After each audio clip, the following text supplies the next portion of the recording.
Something a little bit before we go, because we've been going for a little bit. We want to talk about soul ties. And soul ties are a bit of a debate within the Christian community because people say that soul ties aren't biblical. And while the Bible doesn't explicitly reference soul tie by that name, I do believe that soul ties are an actual thing. I don't think that it's like a new age term that's come out. Like I do believe, like, and if you don't like the term soul ties, I would refer to it as like spiritual ties. There is scripture that supports this.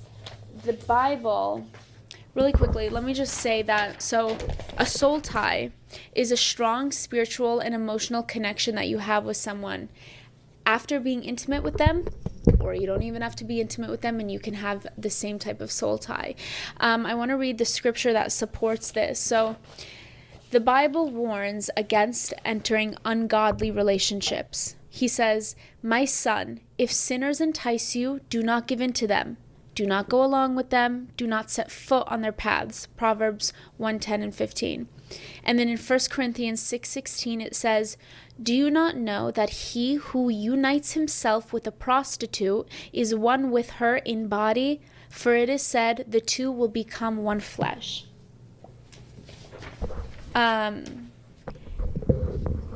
So between they also talk about in scripture about like knitting of souls, like two souls becoming one by knitting together, between Jonathan and David. In 1 Samuel 18:1 it says, "Now when he had finished speaking to Saul, the soul of Jonathan was knit to the soul of David, and Jonathan loved him as his own soul." But the godly soul tie, there's only one godly soul tie, two. One, we're soul tied with God, our spirits are tied with his. And then the other godly, positive, good soul tie is in marriage. Yeah. "Therefore, a man shall leave his father and mother and be joined to his wife, and they shall become one flesh." God uses intimacy in marriage to serve God as one. Now, we're going to touch on something that's a little bit whatever, but we talk about everything on Girls Gone Bible. The truth is that God did create sex to be preserved in the context of marriage. That is the truth, whether people like it or not, whether we want to agree with it or not, that's what it is. God isn't withholding good things from us. He actually created sex to be one of the most beautiful parts about life. It's actually so sacred that the enemy has perverted it so hard because he wants to destroy anything that God makes as sacred as sex. Yeah. You know, and God doesn't withhold it to be mean to us. He tells us not to abstain because it leads to death. It leads to demonic oppression. It leads to demonic soul ties. And every time that you are intimate with somebody, your soul binds with theirs, whether you want to accept it or not. And it's really, really freaky. And I would describe it almost as being, and this is a part of Christianity that a lot of people shy away from because it's too spiritual for some people, but I really believe that denying the spirituality in Christianity is truly denying Jesus, because if God's spirit raised Jesus from the dead, how much more spiritual do you want to get? Like, we live in a spiritual world, we're spiritual beings, and this stuff is real. I believe that when you're intimate with somebody, it's like a USB stick going into like whatever they got in them is about to come onto you, demon-wise. It's so true. Yeah. It's so true. And I believe that's why so many people are so lost with like all these young girls that are young guys that are hooking up with this one and hooking up with have you ever felt that, where you're like so depressed and depleted and you don't know why? It's because it's like a soul tie.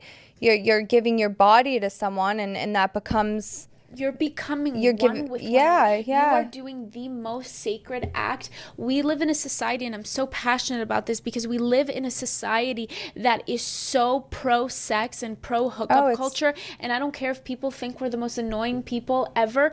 It's wrong. It's wrong. Sex is the most beautiful, sacred thing that God has created, and we are just we're glorifying it. We're giving it up like it's nothing. We're glorifying hookup culture, that to have friends with benefits, that you can go do the most sacred act with somebody who literally doesn't care about you. It's okay to hook up. It's okay to have a high body count.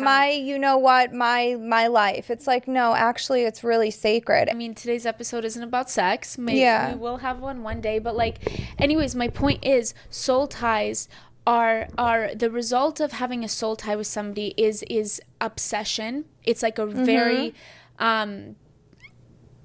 it's obsession. It's attachment. It's being tied to somebody. It's making an idol out of them. It's being dependent on them, and it's really bad. And I encourage you to break these soul ties. We'll put some videos in the description, some guided prayers that I would encourage you to say. Yeah.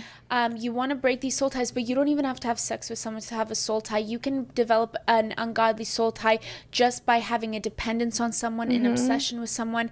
Soul ties are often bred in abuse. Well, I think that's it for